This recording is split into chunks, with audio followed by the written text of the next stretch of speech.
No, kung may SEO kayong experience, SEO na. Mas maganda pa din na ilalagay nyo sa resume nyo is specific na. Siyempre, pwede magsimula na marunong kayo ng digital marketing or general digital marketing. Kung generic pa lang talaga yung alam nyo. Pero halimbawa, alam nyo na kung ano yung service na i-offer yung mismo, which is SEO, you put SEO.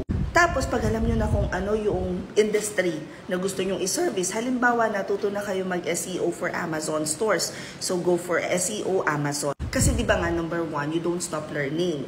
Number 2, yung resume nyo should also evolve. So, the more that you learn, the more that you add sa inyong resume. Now, for context lang dun sa mga hindi pa familiar, ano yung SEO, basically what you're doing is yung website or yung social media or whatever platform na gustong i-bump nung client sa Google page, gusto nila sana nasa page 1. So, halimbawa, nag-type sila ng best burger in town, gusto nila ang lalabas na unang pangalan is yung kanila. Yun yung ginagawa ng SEO. We actually have a class ng SEO na 999 pesos lang, tapos may internship na siya. Yung 2 weeks na internship, meron kayong gagawin doon ng mga task, pag-aaralan ninyo kung ano ba yung ginagawa ng isang SEO specialist. At pagkatapos, yung product or result ng inyong gagawin sa internship, pwede nyo nang idagdag sa portfolio nyo. So if this is something that might interest you, punta lang kayo dito sa link sa bio ko. Pagkatapos,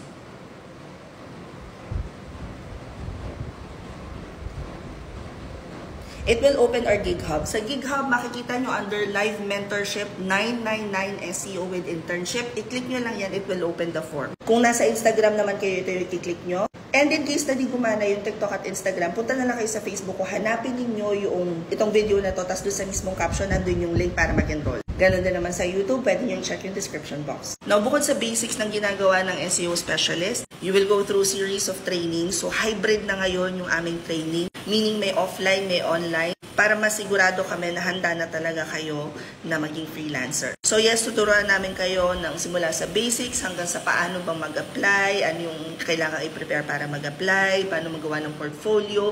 Ipitatrain na rin namin kayo kung paano sumagot sa mga interview questions bago pa namin kayo i-certify.